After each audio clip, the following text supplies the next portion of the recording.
Trade as we know it is defined as the act of buying and selling of goods and services. The first criterion of a successful trading system are a population living unhindered by the fear of invasion from barbarians and other outside forces. Secondly, a system of communication and transportation is needed to bring goods from newly integrated or founded territories and to provide support to the economic infrastructure within a trading system. Finally, a form of currency must be implemented to solidify the purchase of goods, or a bartering system must be established to regulate exchange. All of these features can be found within the first century Roman Empire and ultimately contributed to the empire's economic success and stability.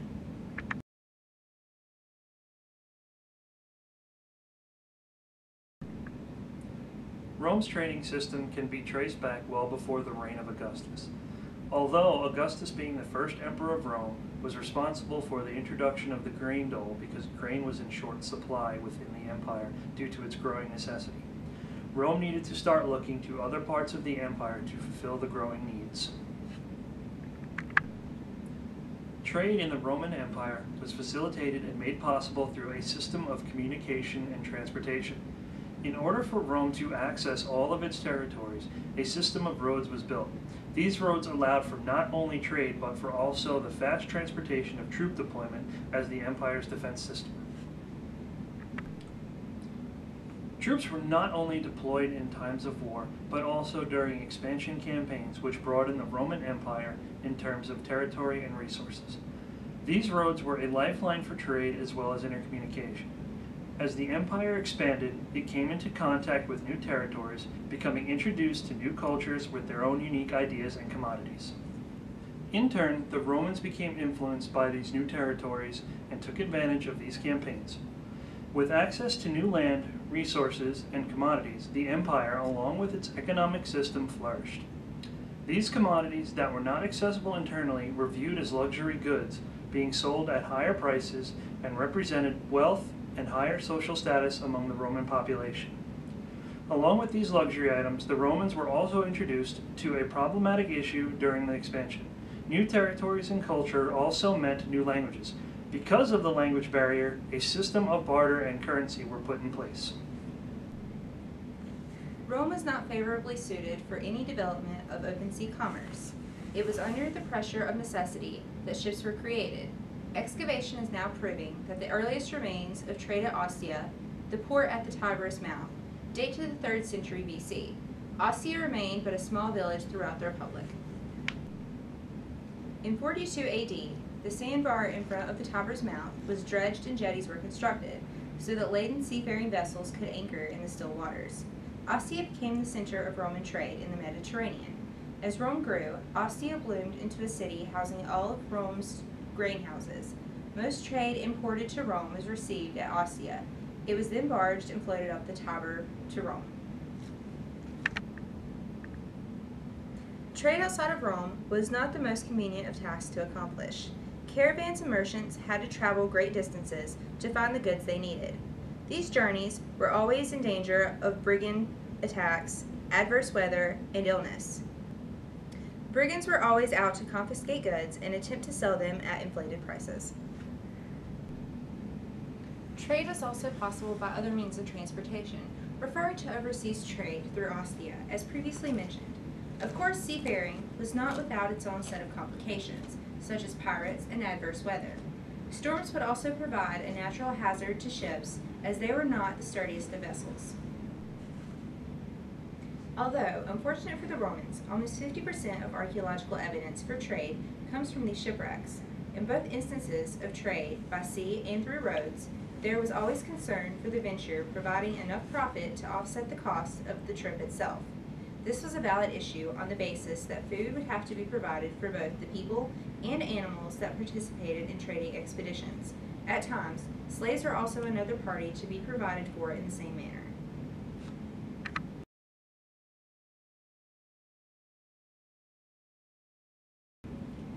China was a land rich in silks. To own garments made from silk was a luxury for the extremely wealthy, as well as a status symbol. It's like, hey, look at me, I'm wearing Far East clothing, I'm filthy rich, be jealous. Modern-day Iran and Iraq provided animals for food as well as for curiosities, mostly birds, wools, hides, musks, and ivory. India provided vegetable products like peppers, some cotton, precious woods for crafts such as ebony, rosewood, and sandalwood. Also from India came a myriad of spices, a very extensive list to say the least. To name a few of the more common: cinnamon, cloves, spikenard, nutmeg, cardamom, and ginger. These spices were not only used in foods, they were useful for medicinal purposes as well. All trade from India and China came by sea, thus incurring large transport charges and tariffs. Babylonian products were mostly embroidered stuffs, bitumen, and dates. Persian brought to Rome the wonderful peach.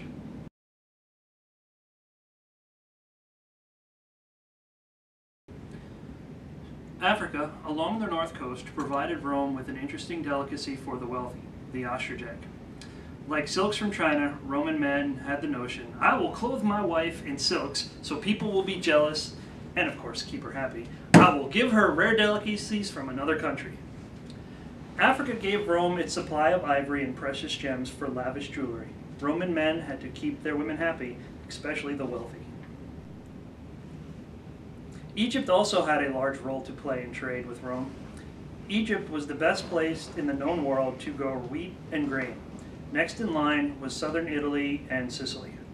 With Rome's campaign to keep the poor fed, the lands in Italy had some good spots for grains to grow, but not enough. It had to be imported.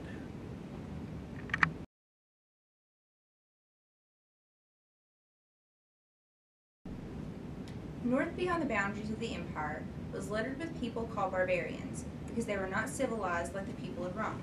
Due to classifying the people of the north like this, it led to the north being an easy outlet for expansion. During Roman conquest north, the blonde-haired barbarians they encountered made good slaves. Like the Romans who grew up on farming, these people grew up much the same, which left them strong, sturdy, and used to adverse weather. Out of northern Italy and up into Gaul came sturdy timber and ivory needed for crafts and tools.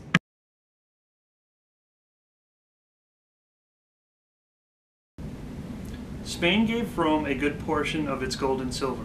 Rome also brought in timber from northern Spain and wool from the south.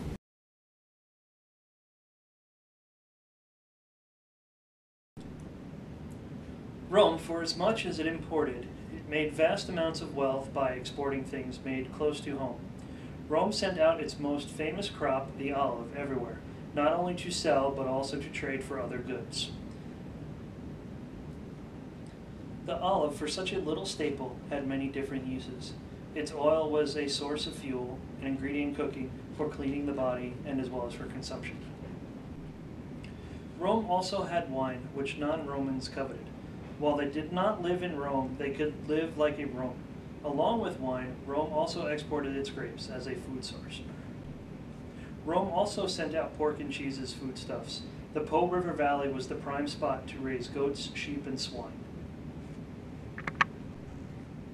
Of course, everyone knows that Rome is famous for its armies and their conquests. As the Roman Empire grew, it had to protect what it took. Rome had to send troops and keep them supplied everywhere. People that came in contact with the Roman army wanted Roman weapons and could pay highly for them. If they could not get the weapons, they would pay well. If they could not get the weapons, they would pay well for the next best thing, a small standing army for protection.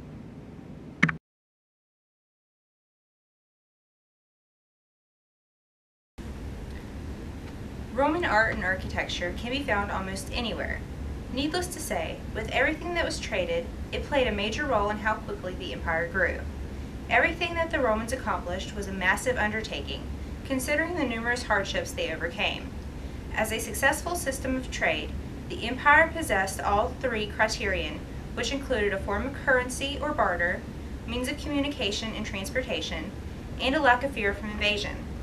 Of course, the trade and economic world we have today has perfected all of these criterion with technological innovations like planes, trains, automobiles, and significantly faster means of communication. Needless to say, trade in ancient Rome had a monumental impact on the known world. Without the trade that Rome accomplished, the world as we know it today would cease to exist. Besides laying down the groundwork for modern global trading systems, everything that was accomplished by these peoples added to the glory of the Roman Empire and ultimately contributed to its overall success and stability.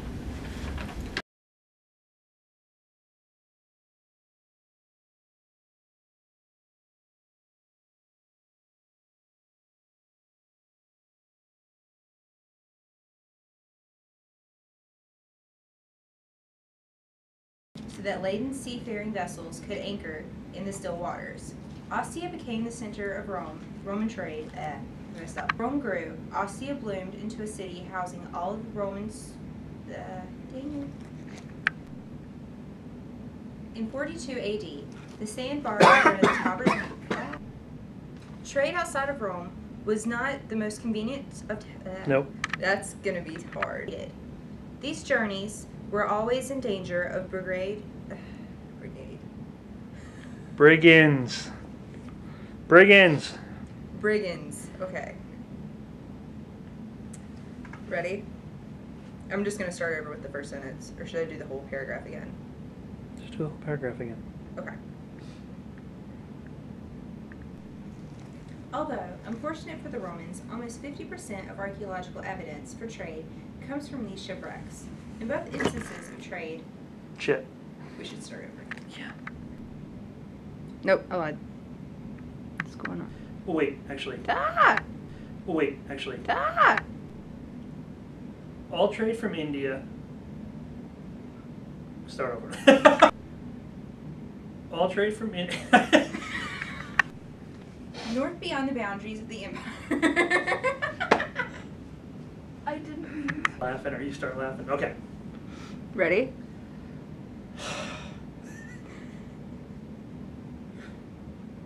Okay. Okay. That's not. Okay. All trade from India and China came by sea, thus incurring large transport charges and tariffs. Babylonian. Guys, can I get a book? Dude, can't you see we're recording here? Go away! Rude. And I got puppies in my head. There's little puppies running all over the place. Picture dead puppies all over the place. You are a horrible person. Okay. Ready? Yeah. Africa along the north coast provided Rome with an interesting. Okay, you're gonna have to leave in a second. Squirrels. No, she's over there trying not to laugh, and out of the quarter mile, all she's doing is like this, and it's, I can't. And Okay. it's like squirrel. I think we're up to 45 minutes now. Okay. Ready? Yeah.